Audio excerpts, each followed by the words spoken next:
just as a reminder, this is Chuck. Sort of the rules of order is please everybody mute out your microphone when you're not speaking. And Steve will indicate when we're going to elicit comments, but we can use the chat bar to ask for a chance to speak just so we don't have chaos in here. For sure. So thanks, Chuck. Thanks for that. So, so behind the scenes, the EC has been working very closely together and coming up with a way that we can contribute back to the community at large. And so we had this idea of actually having a chat with Eric Kraft, which I had last week, and he heads up, of course, Enterprise Connect, okay, and No Jitter, of course. And I socialized the idea with him that, you know, we wanted to help out the community. And, you know, thanks to Melissa, who facilitates the weekly column, you know, we have a close relationship with Enterprise Connect. Many of us speak at Enterprise Connect. So we offered him this idea of doing pro bono work and just, you know, simply beyond a 1 hour freebie. I think most of us could do a 1 hour freebie kind of easily. And if anything, that's a draw for business in most cases. And I wanted it to be flipped more to a theme of contributing to the community at large versus, hey, we're looking for business. But I think it's going to serve both. So Les, are you live, or is that a picture of you? You were so still then. No, I'm listening, Steve. Okay, cool. Okay, so I'm going to share my screen. Oh, and you can't see the screen while the participant is sharing.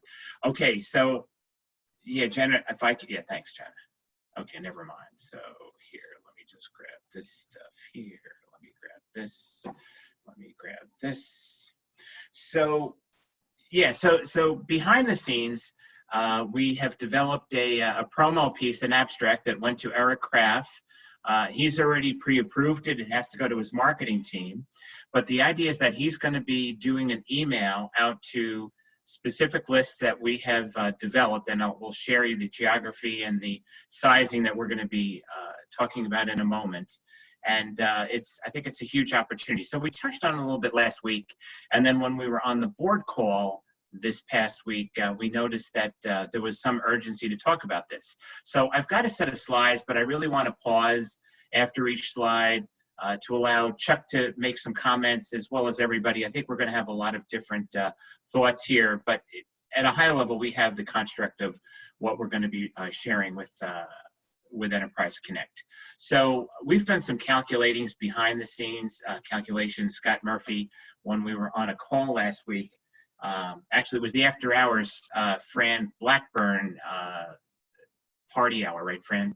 And we talked and we figured that conceptually, this is again conceptually, that the audience that Enterprise Connect has is probably 10 to 12 times the attendees, which is about 6,000. So we're thinking that their mailing list could be as many as 70,000 individuals. If we got 1/10 of 1% on that, this pro bono effort would be literally 700, you know, possible leads. So again, we'll get into the details right now as we talk, but please, we want this to be a kind of an open forum, more so than what we did last week, you know, with the presenters. So this is a slide from last week. You know, again, we're all working remotely. There's been the vast majority of us are now working remotely, of course. The industries that have been affected, like Les, you were sharing a little while ago, you know, hospitality has been affected, travel, entertainment, etc. Traditional sales is not working. Sounds in most cases very self-serving. So how do we kind of take a different approach? So this is from the abstract. The Society of Communications Technology Consultants will be offering a limited, no-cost pro bono consulting engagement to Enterprise Connect users, clients. So it would not include vendors. It would not include analysts. It would really be targeted for the end user customer community. Okay. So again, from the abstract, the SCTC is an association of independent ITC consultants and regular contributor to No Jitter, et cetera. So again, this is from the marketing piece. And on the right, knowing the challenges many users are facing, the SCTC will be offering a limited, no cost, et cetera, around 6 major areas. Okay, so let me keep going here. So who's eligible and not eligible? Okay, so we talked about this internally, and there's actually 3 minor categories of eligibility. One is current SCTC members who are on the list here, new SCTC members who have recently joined, and actually SCTC members who are in process for membership approval, and they're in the hopper for approval. And what we can do is, as these leads start to come in, we can start to assign one, and once they're approved, we can, you know, have them help out and contribute. So the last one being non-SCTC members, we had to keep it to the membership simply because of the standards, requirements, et cetera, that we have as an organization, and we need to keep some parameters around that. But again, if you're a non-member on this call, you can more than use these principles shared for your own practice and your own personal campaign. So there's definitely value for you to be here. So most of us know, of course, pro bono has some kind of effect and you know, benefit, if you will. So the community leadership, we can give back to the community, help in time of crisis. There is a possibility for new clients at the end of the pro bono relationship. So there's firm leadership here.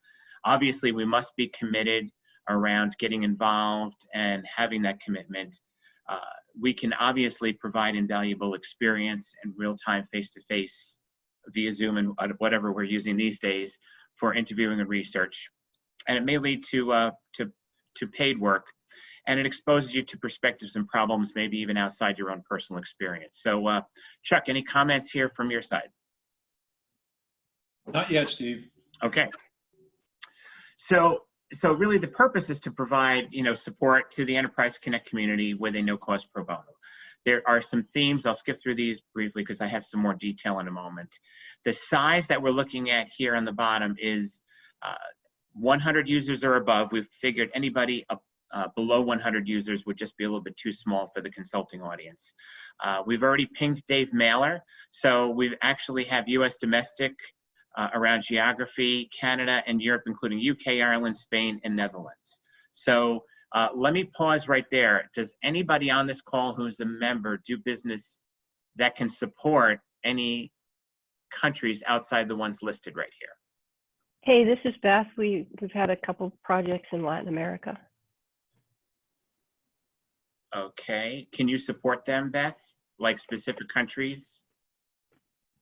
When you say support them, are you meaning physically be there or? No. So someone comes in with a query and says, hey, you know what, we're looking for an evaluation of our current carriers, you know, in Brazil. Could you support something like we want to make sure that whoever we're reaching out to, we can support them. We don't want to turn them down because we have limitations on geography or expertise in that specific area. So we've recently done a mobile carrier evaluation, inventory, and RFP for 9 countries in Latin America, including Brazil. Okay. So why don't you send those to me and I'll socialize that with Chuck and these. Okay. And Steve, just to butt in, this is Chuck. Robert asked about a concern about members in progress. I think to clarify, until someone's been officially approved, they wouldn't be eligible. Correct. They would be candidates once their approval is complete, and we are fast tracking several consultants in the queue right now. But until they've been officially approved and paid, they wouldn't be eligible, Robert. Okay, yeah, that was my concern, was people who were still evaluating, because a lot of times that's where we find out that they have reseller relationships. And so as long as so you mean approved but maybe haven't done all the paperwork and got posted on the website yet, the committee would have still had a chance to vote. Correct. And okay, no problem. The membership committee approves, they would not be eligible. Okay, correct. Thanks.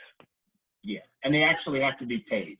Okay, I actually had a conversation with Greg Pittman the other day, who heads up membership committee. So the individual actually has to be official, but in the meantime, we can start pre-assigning a client for them without releasing it. That's the idea, Robert. So the overall scope of the engagement is really threefold. Okay, it's a high-level discovery. It's going to be a 2 to 4 hour engagement. Again, I have a couple of slides around that a little while. There's going to be some research options after the discovery. And again, the discovery can be any one of 6 areas that we'll be focusing on in a moment. And then deliver a formal recommendation. So Chuck and myself and the committee that's assigned to this will be creating a PowerPoint kind of template for everybody. So we'll follow the template.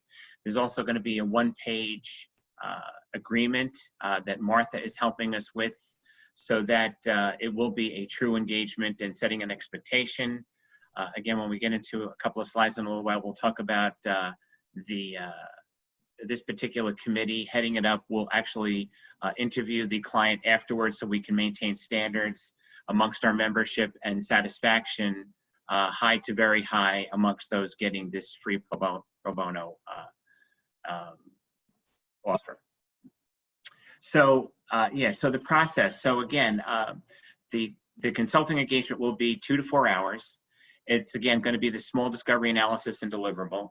The engagement is going to be strictly voluntary with no requirement. This actually comes right out of the abstract, by the way. The engagement is strictly voluntary, no requirement for the user to continue. Should there be a desire by the user to engage the consultant, such work will be worked out privately between the consultant and the end user. So I think for any of these opportunities, I think every one of our consultants has some type of possibility for a new client right here. And that's obviously one of our end goals under the skin behind the scenes. And again, I mentioned just a little while ago that our membership, or I should say our committee here, will actually follow up with the client in order to ensure the engagement is satisfactory to the client. So even though it's free, there's still a client. Okay. So the offer is going to be on a first come, first served basis. As I shared with you a little while ago, if we got a 1/10 of 1% of the $70,000, sorry, potential mailing, it could be overwhelming. So we're going to start with a specific trial or a test bed, if you will, okay, with Eric, and then we'll start to reach out beyond that. But again, we want to put a very specific parameter around the fact that if we don't get to you, sorry, because we got too much of a query, for lack of a better word. So we're going to, again, filter all of these. We're going to assign them to specific volunteers who do want to volunteer.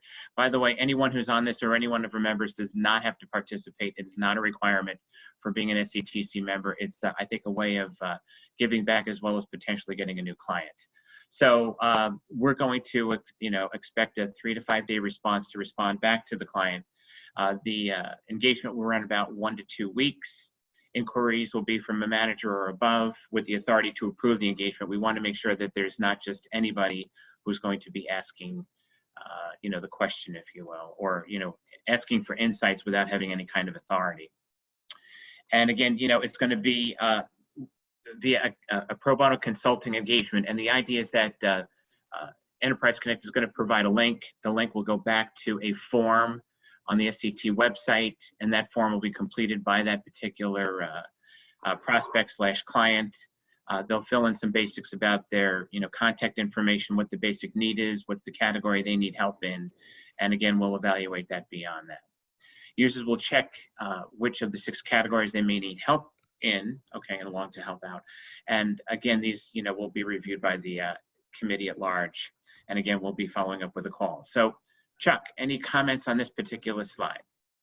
Just one. I think, and we haven't talked at length about this, but we'll probably post a repository on the website where we can share the deliverables. So there might be some synergy from one project to another. So if you do get assigned a project, you could look and review work that others have done and say, hey, this is the same thing. I'm going to use this template for my project. So there'll be some synergy from project to project potentially.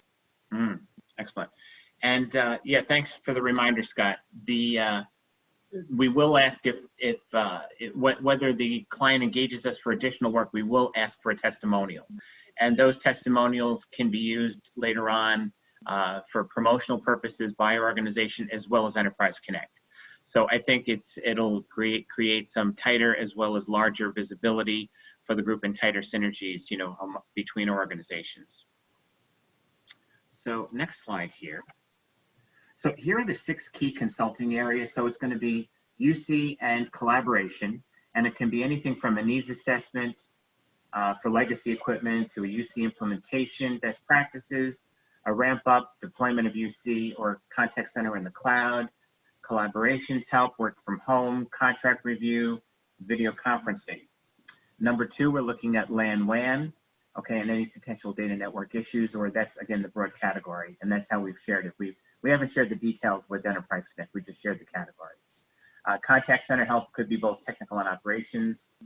Carrier expense management could be an audit, could be current expense management assessment, could be a carrier contract review, could be a cellular review.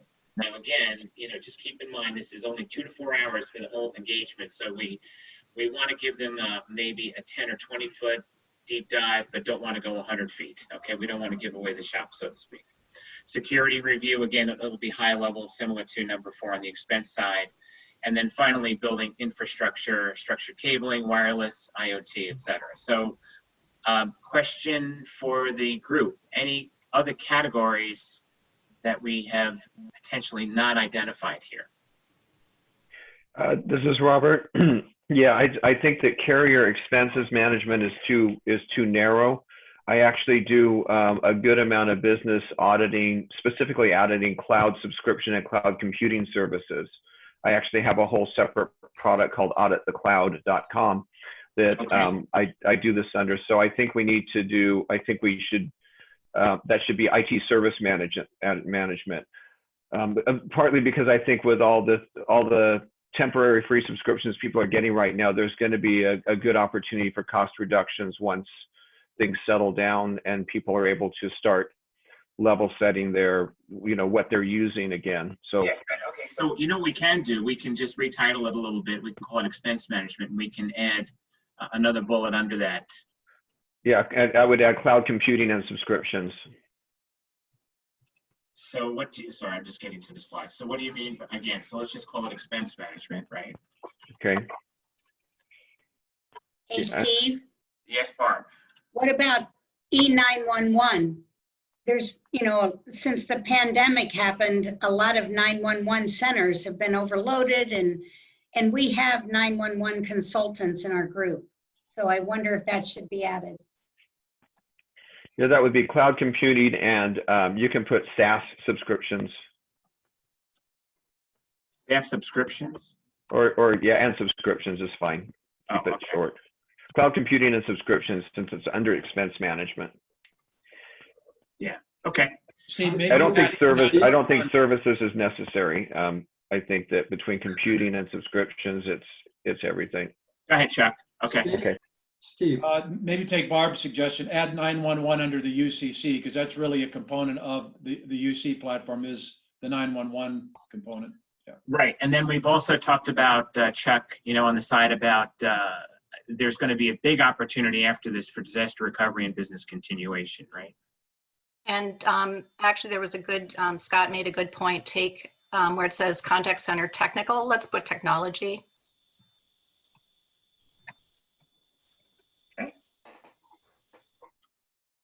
And maybe operation/process. I know some of our folks also work process improvement. Okay, good. Where would we put business continuity, disaster recovery? let me see, Steve. Oh, let me just put it here. Are you gonna? You can go in contact center also. Yeah, you know what, why don't we use that as a separate one? Yeah, I think that's a whole Because separate. you've got premise-based too still out there, so it's not just UCC, it's everything. So I just put it as The a whole thing, yeah. Yeah, because it falls under LAN, WAN, contact center, Yeah, security. Yep. Or it could be under security, or no, it's separate. think. Yeah, no, good thought. That's why we're all. What about compliance? Like regulatory compliance? Well, what do you mean by that again, Vic? Well, like a lot of companies that we're dealing with are getting, hit by either the California Privacy Act. So, the compliance with law, basically. Compliance is absolutely something that should be there, and maybe even under it, in addition to CCPA, might be subsequent state privacy rules, as well as Kerry's law and other, and this relates back to 911. I just got a call last week from a large consortium of hotel people regarding Kerry's law compliance. So that's an issue, and if people aren't compliant, they should be, because the penalties are pretty significant, and the risk to the population is even greater. Yeah, go ahead. That's very specific to 911. There's a lot of other compliance things that are related under the contact center too. Mm-hmm. So Hi, buddy. yeah, I like that it's a separate category. Yeah. I have a question, and just to sort of to make sure that is that these are all good areas. How much can we do in, in 2 to 4 hours? Right. That's why we talked a lot about the scope of work really has to be defined well. Well, simpler the better too. You want somebody to have a quick review of this, not drag down through it where they lose interest or lose their spot on this too. My question is too about E911 and Carrie's law. What about all these people that are working from home and they all of a sudden took a desk phone, they took it home, they plugged it in? How is that actually really working? Is that going back to their company? Or is that actually going back to their home office? I mean, I think that's a big hole that's got to get filled in somehow. Mm-hmm. That is a huge issue. It is a giant, I don't even know how to describe it, but it's a giant opportunity for problems and liability. So I think it's And Karen, that's a great point. And So maybe one instead of list the consulting areas, we should have something legal ramifications of E911 and work at home employees and make it a whole new header. Well, because there's a lot of topics under remote work. I mean, people that just slam something in to get remote workers going because they had to, they had 3 days before lockdown to get people out of the building. Now you've got to go back and look at that and go, what should you have done?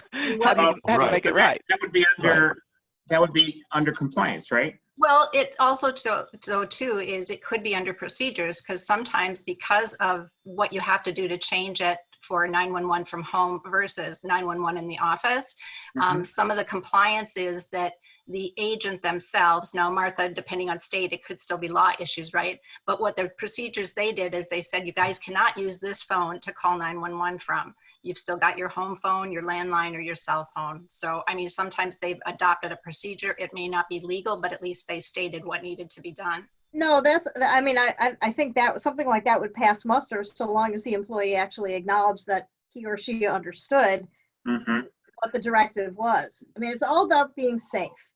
It's all about and falling back on the fact that a first responder has 4 minutes to get to someone, and that's not very much time. So anything that delays that is a potential problem. I think we should have the header say work at home, compliance, E911, things like that. What are you forgetting about? And you're I think there's a lot of aspects to work at home. I do too. I think we should have a work at home slide itself with everything underneath of it. Yeah, and that's something Scott and I are going to touch on next week when we do the contact center portion of it. Now, again, that's contact center related, but it can be applied to others also. Okay. So go ahead.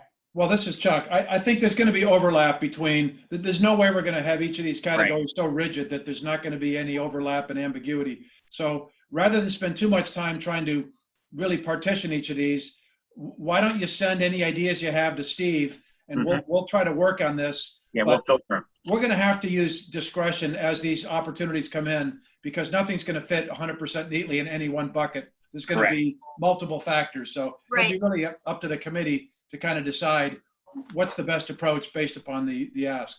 I just think the way that work at home is going right now, that if we had something that stood out that just said work at home, then that would catch my eye if I was an employer and I was looking for work at home employees. Oh, there's things about compliance I'm not thinking about. That's where I'm coming from. Understood. So so shoot me an email, okay? And we'll take a look at that for sure. I know that Steve is maybe going to cover this, everyone, but the consultant or the group that takes on the thing can always go back to the committee for help or assistance, especially when you're, curious about this SOW and things like that. And Steve, this is Chuck. A follow-up to this slide is really all of us as consultants need to be good at limiting scope and not getting, over our head and over promising stuff. So I'll give you an example. Let's say somebody calls up and says, I need an expense audit. Right now, when we do that, I don't say, let me run out and look at every single bill you have and, scrub and get into the details. I take a high-level view of what their bills look like, and I come back to them and say, there's some real potential here. I think we can save you blank amount of money. Now, to do that, it's going to take a real project, and here's what it's going to cost. but at least I give them that overview. Same thing on a UCC. Look, you got 3 options. You should be prepared to spend X, Y, and Z. These are some of the pros and cons. If you're interested in more, you can either do it on your own or we can engage further. So the key to all of this success is going to be keeping the scope high level, but giving them something that at least advances their concern. Yeah, so to footnote exactly what you're saying, Chuck, we do want to have a satisfaction level that if the user does not want to continue, that they are at least left with some kind of deliverable that they can take away, give us a complimentary testimonial, give a big thumbs up back to Enterprise Connect and our team, and we move on. So we actually have to, but yeah, I think it's a big opportunity, as Chuck just shared. You know, you can only do so much in 2 to 4 hours. Steve, Okay. would you remind us who members of the committee are? Yeah, sure. It's the EC, so it's Chuck, Steve, Cheryl, Art, and Denise. And then we've got Scott Murphy and Dave Mailer. And we are actually working on one more that we have not announced yet. Sounds I'm good. gonna encourage us to let the committee drive forward without getting too bogged down in the details, because this is like everybody else trying to get home right away. This is something we need to get on the street, and so let's not let the perfect be the enemy of the good on this one. Yeah, thanks, Beth. Yeah, because it's kind of unbelievable how much work this is just to ramp this up, between the committee approvals, setting up a form, pitching it to Eric Kraft, writing a whole abstract around it, you know, yeah. And Steve, if there's somebody in the community that wants to be on the committee, then why don't you email Steve? And I think we do have an extra slot. We want to keep it open. We specifically wanted non-board members so people understood it's very transparent. So if anyone has a sincere interest in being on the committee, just shoot Steve an email. I love that. So, Steve, one more thing in relationship to what Chuck just said. We also need more volunteers to come forward, because right now I only have 4. Volunteers for what, Mark? Sorry. For this consulting, pro bono consulting. Oh, you mean volunteers that are actually going to do the work? Oh, no, yeah, we're going to be sending out a form, or I should say an email to the membership and asking them to touch on the link and say what particular areas they're going to be specializing in. Okay, perfect. We can't have everybody, for example, fill in all 8 areas. That's just not fair to the membership. So what we're going to do is we're going to ask you to pick your top 3 areas that you feel that you could offer expertise in, and then you'll be in that particular category as it gets divvied up. Okay, perfect. Thank you. Okay, no problem. So again, you're going to fill in your area of specialty. Again, you've got the task force here. We're going to have a template for the engagement that we're going to develop, okay? And we're going to identify standards, rules to meet or exceed those expectations. We're working on those rules right now. Art is busy writing that up. We don't want to get a bad rap for any bad engagement, so that's a key item here. And we want to make sure that again, the scope is defined for the 2 to 4 hours, so that again, there's a SAT score, for lack of a better word, that's high, with the individual who's receiving the consulting engagement. And again, I think there's a real possibility for all of us to get, new clients out of this. So I think it has a double whammy kind of effect, if you will, So we want to make sure that we're professional in our workmanship. We want to make sure that we have a template for the scope. Again, Martha's going to help with a contract around that. I've already spoken to Martha about that. And then as the leads come into Barb, the committee will, help to manage, and divvy up those leads, okay? And Chuck, how did you say it? How are the leads going to be divvied up? Like a contact center? Longest idle, and it'll be very fair and transparent. Barb Grothy, who's our recruiter, is going to be leading that effort.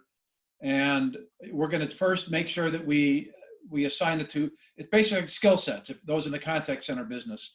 Skill set, yes, I'm opting in. These are my areas of expertise. So we're going to match skill sets. We're going to see, have you gotten an opportunity already? You go to the bottom of the line, et cetera. So it'll be very fair, very transparent, and everyone will have a shot at it. Yeah, and we'll make sure there's no abandoned call rates, right, Chuck? That's right. So you're doing a distributed ring group. Yeah. It's going to be longest idle. Yeah. Is there a role for the VAC to help as well? Well, that's a good question. I think one of them would be that they could encourage any of their prospects to potentially join the SCTC to help participate in this. That was one of the things I was thinking about. Any thoughts on your end, Hamid, around that question? That's a good question. That sounds good. In fact, they may know about some problems, issues that the perfect solution would be to get a consultant involved. And since this is voluntary and pro bono, I think that makes it easier and helpful for everybody around. Yeah, for sure. Yeah, I'd like to hear some comments from any of the VAC members who are on the call right now.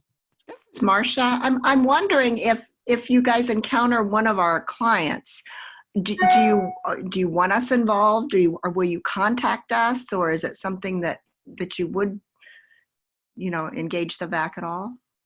As a VAC member? Yeah, absolutely.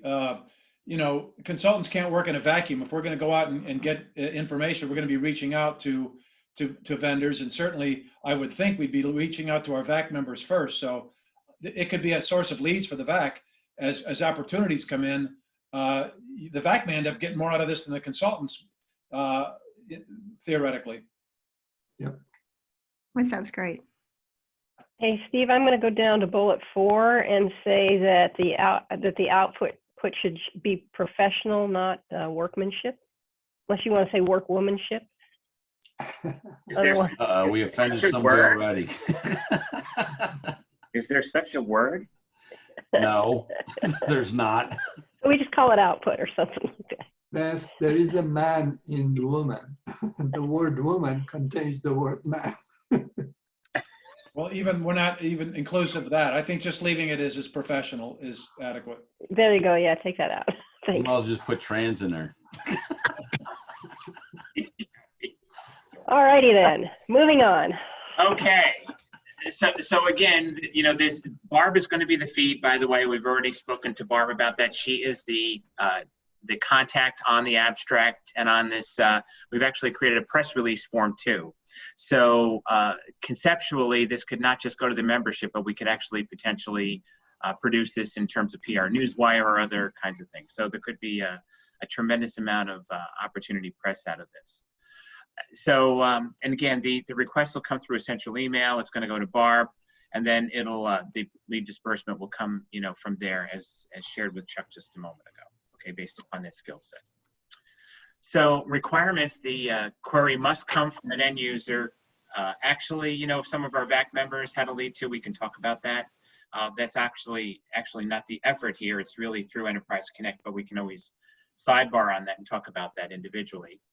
The individual must be the customer on the customer side. They must be at a manager level or higher with the authority to hire us for pro bono. Line size I mentioned is 100 users or more. We are not limiting any verticals at all.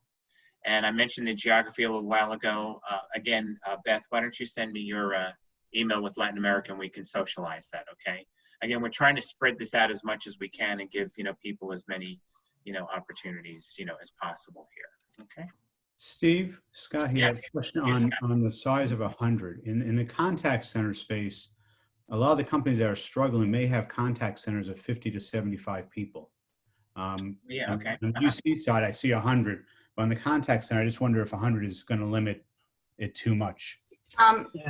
Steve, can I chime in? This is Cheryl, and I agree with Scott on that. Yes, Cheryl, yes, you can. That has a 60-seat contact center, but the organization was like 350. So as long as the company, Scott, I think we'll, take that with a grain of salt too. Okay. I think 50 should be about the limit, because my $1 billion customer, they got 65 contact center users, but we got 5,000 employees. So yeah, that's a good point.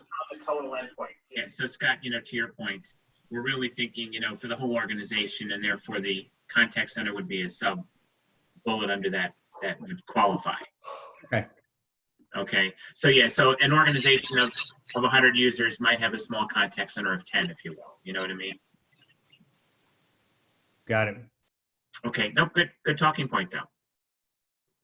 mean, the purpose here is we don't want to get inundated with, you know, arts, car detailing shop and stuff like that. It's just going to bog us down. So we have to draw the line somewhere. I think, is 100 the right number? I think if anyone has any feedback, email Steve again. We'll review the notes.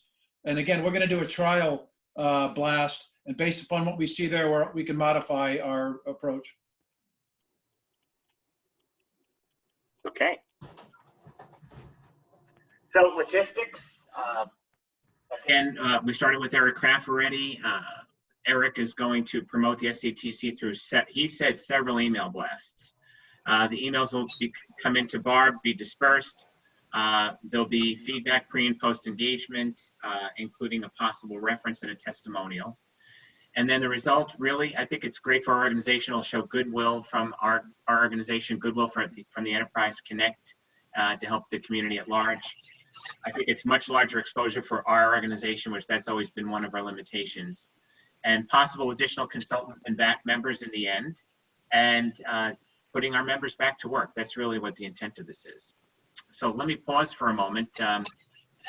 Any thoughts from anybody on this? Well, Steve, this is Chuck. I think we agreed that when the leads came in, that Barb would share those and review those with the committee. So it's just not as simple as Barb gets the lead and Barb assigns the lead, that the committee would review the leads that come in, and we'd say, okay, it's this type of consultant we're looking for. Barb will then put a pool together of consultants that have signed up and qualified for that, and then it'll be very random. It's simple as maybe pulling names out of a hat, and then checking that person off as if they've gotten a lead, they're at the bottom of the pile. But the committee will review the leads as they come in before dispersal. I think we've talked about. Exactly. Okay. Yeah, and Cheryl just made a note. So yeah, we're going to look for English speaking, unless anybody has, you know, a lot of language skills outside of English. Okay. I think that we can handle Spanish as well. When yeah, I think we can handle Spanish. Agreed. And Augustine can certainly handle Spanish in Spain. I can handle. I think that's a I can handle Spanish. I can handle European Spanish. Gracias as well. I think it's a subject we just stay away from. Just let it ride like it is. I mean, Dimitri did say he doesn't actually speak Dutch, even though he's based in the Netherlands. But he said the business language is English. It's really not an issue. Yeah. I mean, everybody speaks English. You know, even if they don't, they'll find someone in their organization to help. Exactly. Steve, I think Janet has a comment, or Jane, excuse me. Yes, Jane. Yeah, I do. I'm almost afraid to say this. I just have to give my opinion, and I'm a little skeptical. I guess I've done some pro bono consulting in the past, and I guess my concern is that people don't really seem to put a value on things that they get for free. So I just want to get that out there. I'm kind of wondering what type of people, what type of companies would really take us up on this, and maybe they won't value it as much if we're doing it for free. And just as another thought, I agree with whoever said 2 to 4 hours. You know, maybe I'm really slow, but I would have a hard time doing anything of value in 2 to 4 hours. So I think the idea of the promotion with Enterprise Connect is fantastic. So I'm not trying to pour water on the whole thing, but I almost think we would be better off doing something collectively as a group, like maybe a question comes in from the outside world and we post it to everyone and then give them some good answers. And, you know, we could still promote ourselves and have value, maybe more than if just individuals are doing the work, because some of it's going to be good and some of it's not going to be good. That's just the way it's going to be. So I just wanted to take a different view. I hope nobody's offended by it. Jane, what you just said is consistent with an idea I have suggested before, which would be something like the old telecom talks. Remember telecom talks? And so if we have a venue, a medium, something where individual IT managers and other prospective customers, or just not even prospective customers, was anybody who has questions in the area of telecom could pose those questions, and then any one of us or more than one can respond. Having something like Telecom Talk would be very helpful to everybody. I think we are missing that Telecom Talk. I think it was a distribution list of some sort. But this activity, I think, is a good opening to something like that. So this may develop into something like that. Yeah, I mean, that subject of doing something like that, where we have sort of a resource panel for end users, has been discussed. It's not necessarily replacing this idea here. And to Jane's point, I think once we do a trial, we're going to send it out to 1,000, and let's see what kind of response we get back. And if that response just says, you know what, this isn't going to work, well, then I think we can retool. But we do need some structure. I think at this point, just to have these come in and have it open up to just some listserv type of back and forth conversation, it's going to be too hard to manage a deliverable. So I think our goal is not to say we're not going to do some kind of Telecom Talk, a resource that ideas come up, but that's not specifically the goal of this particular initiative. But we are going to monitor the trial and take careful notice as to what kind of leads come in and extrapolate that out and say, if we did this times 10, what would the impact be? Yeah, I think this activity would provide the same kind of help out there for anybody or companies of a significant size, which the Telecom Talk was doing. So it performed the same function, and I think it's an opening. And it, as you said, Chuck, it gives us some feedback so we can retool later on as this one performs. Yes. Well, we'll take that separate idea up with the board at our next meeting about reinstituting, reaching out to potential end users for, you've got a question, we've got someone's on call to answer your question. We've talked about that, but I don't see that really as pertinent to what we're doing here with this specific initiative, but it's a great point. I'll make sure the board does address that at upcoming meeting. Very well, thank you. I personally appreciate all this. I think this is fantastic. And I think that in a normal time, yeah, maybe pro bono wouldn't get us anywhere. In this unique time in the world today, I think people will reach out and be very appreciative that anybody's out there to help them, even if it's just a small question. I don't care if they're 10 users or 20 users, those people grow down the road. And if you help them now, they will remember us and our individual companies down the road. Gary, that's a great point, because just to let you know, I've got a friend working on support right now, and they support the hospitals in the Toronto area, and it's amazing how their DR, so-called, or business continuity was non-existent, which was surprising for a hospital. So I think there's just, like you said, lots of opportunity, and not just, it's done. They have to really investigate, did they do the right thing? Exactly. I agree with Gary and Cheryl that this is going to bring business. Yeah, there's going to be some issues, but certainly we know how to bring some value within 2 to 4 hours, enough to get a hook to get some additional business. Exactly. I wanted to suggest too that we look at, if you get inquiries from smaller customers, that you look at those individually instead of just checking off, no, they don't follow the 60 seat or 20 seat or whatever we decide on. And the reason is because while we normally wouldn't profit, if the purpose of this isn't profit, if it's just to help the community, there actually may be some really good stories that come out of that. A lot of times it's the small businesses, you even see with like, Microsoft, the way they market and stuff, they helped us with our pie shop and blah, blah, blah, so they're like from a public relations standpoint, there may be very compelling cases that are much smaller than what we would usually engage with professionally that may be a good fit for this type of engagement pro bono. I think maybe we just eliminate the size thing completely. I mean, yeah, that might be a good idea, because a lot of non-for-profits are going to be small. And Barb, I know you worked with one years ago in Indianapolis. Let's not maybe leave that out. So if we don't have a size limit, that might be a good idea. Yeah, let's just go for it. Because that'd be, like you said, a great story. Right. Well, but then what if somebody small comes in, like, and and there are maybe 5 telephones and we don't have any parameters, then we don't have a reason to turn them down. We could always have a parameter and then, you know, say, okay, we'll make an exception for you. But if there's no parameter, then do we have to take anybody who comes in? Well, then maybe that goes to the committee before they delegate things out, and they say, hey, let's proof out this customer or this client or this prospect and say, hey, you know, what size are you? You know, ask them a few simple questions, and you can go and tell pretty much if people are, you know, the onesies or twosies or something that's a lot larger. Well, that'll be on the form. How Yeah. many employees do they have within their organization?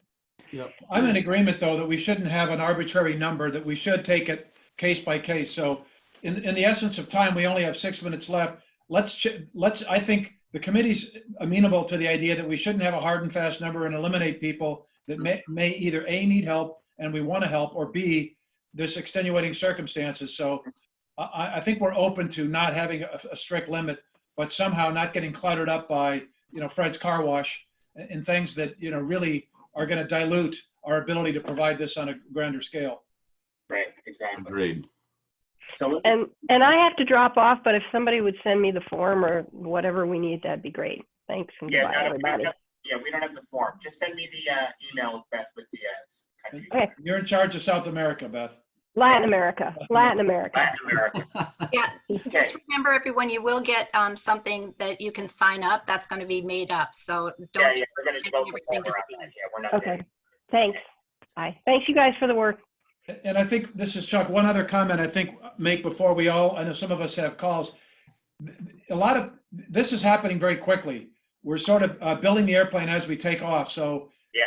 don't expect that we've got every last detail figured out and every question answered and everything's perfect. If we wait for that, it'll be, you know, October. So we're going to go out there and get this thing out there on the street and adapt as we go along. So we admit not everything has been thought through to the nth degree. And we're even discovering on this call today some great ideas we're modifying and shifting a little bit. But we do need to move quickly on this, but we are going to do a trial and adjust.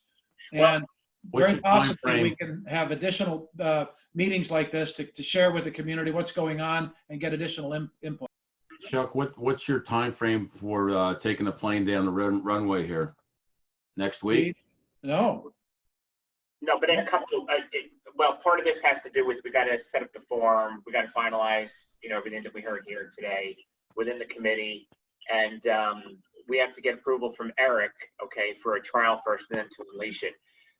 But, you know, it's interesting because this took 6 days just to get the piece over to Eric, and 6 days felt like forever to me. You know, less than 1 week, a lot changed in just 1 week. In fact, here we have Governor Cuomo, you know, as of yesterday announcing that 6 states are going to have a come back to normal plan, you know, as California is as well. And so we're losing ground in that, in the sense of, you know, is the risk still there for these companies? We don't know. So again, you know, like Chuck's point, we have to strike while the iron is hot. Well, So Steve, I think what our plan is, let's get the piece out, even if we don't have the committee and all the stuff figured out internally. Yeah. Let's get the piece out there and start generating interest. And Yeah. we have time to backfill some of the stuff. Right. So my Yeah. original goal was to get it out by today. Realistically, Steve, when do you think we can have this thing hit the email? Eric has the piece. He's running it by marketing as we speak. So as soon as he gives us the thumbs up, he can publish it. Okay, and we'll work behind the scenes to build up the infrastructure to support it. Right, exactly. Hey, Chuck and Steve, one suggestion I have too is that we find some way to capture this effort so that if you're doing some work, pro bono work, if you can tell the story of it or, you know, capture some like video, I don't know, something so that after the fact we could use this to promote the SCTC. Yeah. Because I can imagine there's going to be some great stories that might come out of this. Yeah, well, do me a favor, shoot me an email, and we'll collect all of these emails from everybody with these thoughts, because these are great thoughts. So you've already seen a lot of this, but we've got the committee. We're going to message the membership, okay, from Chuck and myself. We've already got an email built. It's just a matter of sending it out and having a form that everybody can fill in on what their areas of expertise are, okay? And then the opt-in with terms and conditions for development, et cetera, and consult with Martha for the pro bono agreement. And we're going to be following up also with Melissa from Generations Beyond to help promote it that way. So we've had a lot of discussion here. So just a couple of quick success stories. One is, I want everybody to see if they can guess this one. Family bought a potato farm in 1929 and worked the land. Was innovative and became known as the father of the frozen French fry for the freezing process. And most notably, his family delivers to McDonald's. Anybody want to guess? McCain. Absolute. All right. It's the Simplats. The Simplats family only worth $8 billion, and this was founded out of the Great Depression. One more, the McKee family sold 5-cent cakes out of their car in 1934. They bought a bakery in Chattanooga, and the company's since grown to a household name. Anybody? Betty Crocker. Bimbo. Little Debbie. Little Debbie. I was going to say Twinkies. That was close. Okay, and then one more famous quote. Anybody care to ask who this could be? There's just not that many videos I want to watch. Founder of YouTube. Who said that? Frank Chersini. Okay, Mr. Tersini, you win. Yep, it was Steve Chang from CTO and co-founder of YouTube, expressing concerns about the company's long-term viability.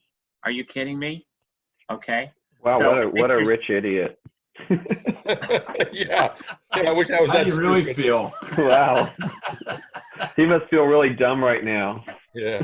Well, I want to thank everybody for joining. This is our, is this our third or fourth session, Steve? This was fourth, Chuck. We've had over 45 people at every session. So this fireside chat has been a resounding success. We've gotten one new VAC member and at least 2 new consultants have joined strictly as a result of these sessions. So thanks everybody for your participation. We're going to continue it because it's been very successful. Yes. Thanks everyone. Be safe. Yep. Thank you. Everybody. Video conferencing. Thank you, thing would be everyone. So great. Great to see everybody. Maybe to get back to the Take beach. care, everyone. Yeah. Thanks. Bye. Bye-bye. I like watching everyone disappear. Are you the last of the Mohicans? Look at that. We're Yeah. gonna use the last one on. Yeah. Robert, you gonna hold out? Take care. Hi, everybody. Bye, everyone. Hi, Barb. Les, watch out See for you that later. rain. Okay, Les is gonna stay on. Christine, Gary. Oh, Robert's holding on.